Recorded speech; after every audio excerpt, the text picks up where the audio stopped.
On October 27, 1962, a Saturday morning, a Soviet submarine sat trapped beneath the Caribbean Sea. It had been there for hours, hunted by American destroyers dropping depth charges.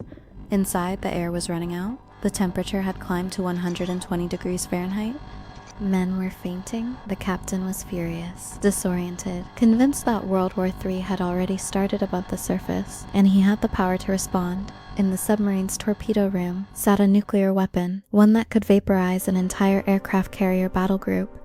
The captain wanted to fire it. His second-in-command agreed. By Soviet protocol, 2 officers had to authorize a nuclear launch. They had 2, but by a quirk of fate, there was a 3rd officer aboard that day, Vasily Arkhipov. He said no.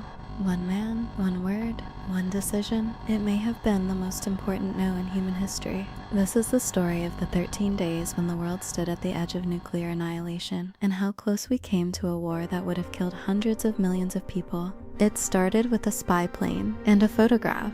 On October 14, 1962, an American U-2 reconnaissance aircraft flew over western Cuba, snapping pictures of the jungle below.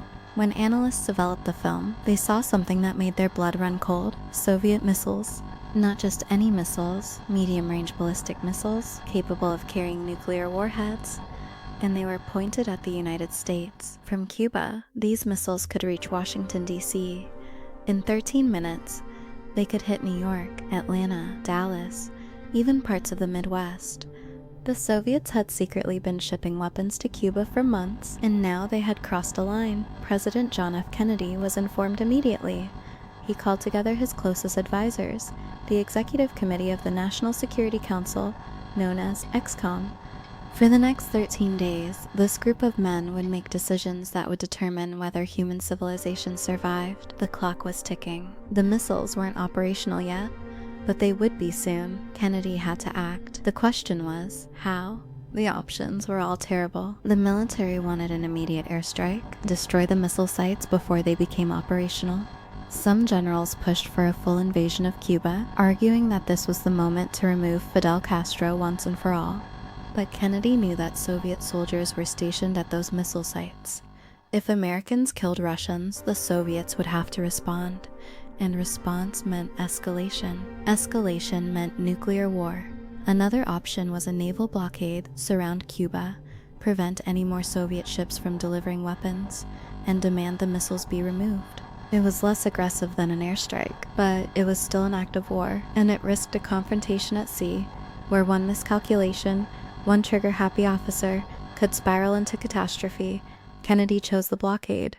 On the evening of October 22nd, he went on national television and told the American people the truth. There were nuclear missiles in Cuba, and the United States was prepared to use military force to remove them. The world held its breath. In Moscow, Soviet Premier Nikita Khrushchev received the news with alarm. He had placed the missiles in Cuba as a gamble, a way to protect his ally Castro, to counter American missiles in Turkey that were aimed at the Soviet Union, and to show the world that the USSR could project power just as the United States did. But now, Kennedy had called his bluff. Khrushchev faced his own terrible choice: back down and look weak, or stand firm and risk war. He decided to test Kennedy's resolve. Soviet ships carrying more missiles continued sailing toward Cuba. American warships formed a line across the Caribbean. The blockade, which Kennedy carefully called a quarantine to make it sound less aggressive. The world watched as the 2 superpowers moved toward collision. In the United Nations, the American ambassador confronted the Soviet ambassador with photographs of the missile sites, demanding an explanation. The Soviet ambassador refused to answer. "I am prepared to wait for my answer until hell freezes over," the American said. The room fell silent. This wasn't a debate, it was a countdown. On October 24th, Soviet ships approached the quarantine line. American destroyers waited, orders clear, stop and search any vessel, by force if necessary. On the aircraft carrier, USS Enterprise, pilots sat in their cockpits, engines running, ready to launch. In the White House, Kennedy and his advisors watched the clock. If the Soviet ships crossed the line, the Americans would have to act. If they acted, the Soviets would respond. At 10:25 a.m., a message came through. The Soviet ships had stopped. They were turning around. Secretary of State Dean Rusk turned to National Security Advisor McGeorge Bundy and said, "We're eyeball to eyeball," and I think the other fellow just blinked. The room exhaled, but the relief was premature. The missiles already in Cuba were still there, and they were becoming operational. Kennedy had won the first confrontation, but the crisis was far from over. In fact, the most dangerous moments were still ahead. Behind the scenes, Kennedy and Khrushchev began a secret exchange of letters, trying to find a way out. Khrushchev's first letter was emotional, almost desperate. He wrote about the horrors of war, about his own experiences in World War II, about the responsibility they both bore to avoid catastrophe. He offered a deal: remove the missiles from Cuba if the United States promised never to invade the island. Kennedy was considering it, but then a second letter arrived. This one harsher, more formal, clearly written by Khrushchev's hardline advisors. It added a new demand. The United States must also remove its missiles from Turkey. Kennedy was trapped. Publicly agreeing to remove the missiles from Turkey would look like weakness, like he'd been forced to trade. His political opponents would destroy him, but refusing meant the crisis would continue, and every day it continued, the risk of war grew. Kennedy made a bold decision. He would ignore the second letter and respond only to the first. Publicly, he'd agree to the Cuba deal. Privately, through his brother Robert Kennedy, he'd promised to remove the missiles from Turkey, but only after the crisis was over, and only in secret. But while diplomats exchanged letters, events on the ground were spiraling out of control. On October 27th, the same day Vasily Arkhipov refused to launch his nuclear torpedo, another incident brought the world even closer to the brink. An American U-2 spy plane was shot down over Cuba, killing the pilot, Major Rudolph Anderson. American generals demanded retaliation. The plan had always been clear. If an American plane was shot down, the U.S. would destroy the missile sites. Kennedy's advisors urged him to act. The military was ready. The bombers were fueled. But Kennedy hesitated. He suspected the shootdown might have been a mistake, an accident, not an order from Moscow. He decided to wait. It was an act of extraordinary restraint and extraordinary courage. Any other president under that much pressure might have launched the attack. If Kennedy had, Soviet forces in Cuba had orders to respond with tactical nuclear weapons, American troops would have been vaporized. And once nuclear weapons were used, even small ones, the escalation to full-scale nuclear war would have been almost inevitable. That same day, another near disaster unfolded in the far north. An American U-2 pilot on a routine mission over the North Pole accidentally strayed into Soviet airspace. Soviet MiG fighters scrambled to intercept him. American F-102 fighters, armed with nuclear air-to-air missiles, scrambled to protect him. For several terrifying minutes, American and Soviet aircraft were on a collision course, both sides armed with nuclear weapons, both sides operating under standing orders to defend themselves. If shooting had started, neither side would have known whether it was an accident or the opening move of World War III. By sheer luck, the American pilot realized his mistake, turned around, and made it back to Alaska before the fighters met. When Kennedy was told about the incident, he reportedly said, "There's always some son of a bitch who doesn't get the word." It was a joke, but it revealed a terrifying truth. Even with the best intentions, even with leaders trying desperately to avoid war, the machinery of conflict could start on its own. On the morning of October 28th, Khrushchev blinked again. He announced on Radio Moscow that the Soviet Union would dismantle the missiles in Cuba and ship them back home. In exchange, the United States would promise not to invade Cuba. There was no mention of Turkey. That part of the deal remained secret, as Kennedy had insisted. The crisis was over.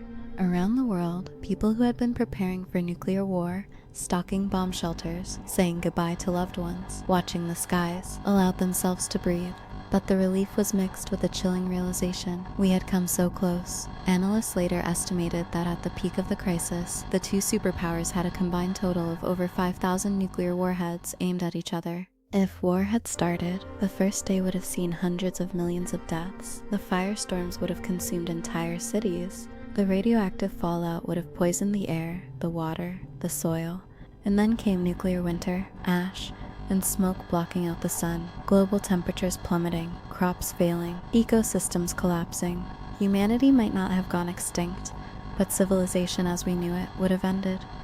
In the years since, historians have uncovered just how close we came. Vasily Arkhipov, the Soviet officer who refused to authorize a nuclear torpedo launch, wasn't the only one who saved the world that day. There were other moments, other decisions, other accidents that almost spiraled out of control. A radar operator in New Jersey mistook a satellite rising over Norway for incoming Soviet missiles and nearly triggered a retaliatory strike.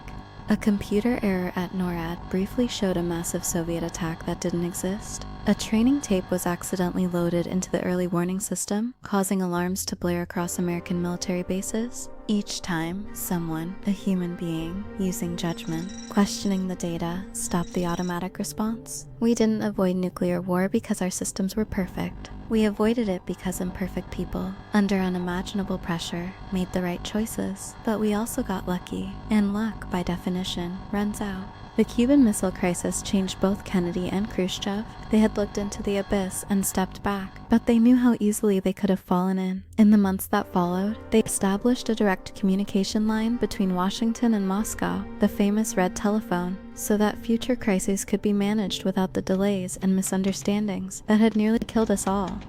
They began negotiations on nuclear arms control, leading to the Limited Test Ban Treaty of 1963, which prohibited nuclear weapons tests in the atmosphere, underwater, and in space. It was a small step, but it was a step.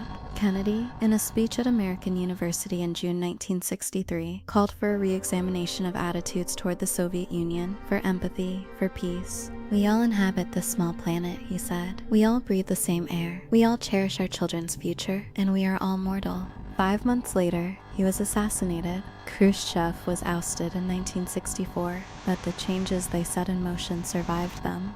Today, we live in a world that has largely forgotten the Cuban Missile Crisis. The Cold War ended. The Soviet Union collapsed. The threat of nuclear annihilation faded from daily consciousness.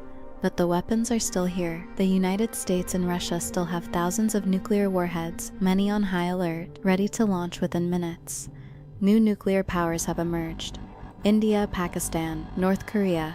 The systems are older, the communication lines less certain, the leaders less experienced with the weight of these decisions, and the risks are evolving. Cyber attacks could compromise early warning systems. Artificial intelligence could make launch decisions faster than humans can intervene. Hypersonic missiles could reduce warning times from minutes to seconds. The Cuban Missile Crisis taught us that nuclear war can start by accident, by miscalculation, by the fog of war. And the more complex our systems become, the more opportunities there are for something to go wrong. We avoided catastrophe in 1962, not because we were smart, but because we were lucky. The question is, how long can our luck hold? There's a museum now in Havana, in one of the old Soviet missile bunkers. Tourists walk through the tunnels where nuclear warheads were once stored, taking photos, marveling at how close it all was. In Moscow, there's a small memorial to Vasily Arkhipov, the man who said no. In Washington, the Oval Office looks much as it did when Kennedy sat there, weighing impossible choices. These places are reminders, monuments to a moment when the world held its breath and survived. But they're also warnings. The missiles in Cuba were dismantled. The crisis passed, but the fundamental problem remains. We have built weapons capable of ending human civilization, and we've placed them in the hands of fallible people, operating in imperfect systems, under unimaginable pressure. 60 years ago, we learned that we can stand at the edge of the abyss and step back, but we also learned something darker. We built the abyss ourselves. And as long as these weapons exist, we'll keep walking toward it. The question isn't whether we'll face another moment like October 1962. The question is whether, when that moment comes, we'll be as lucky as we were the first time.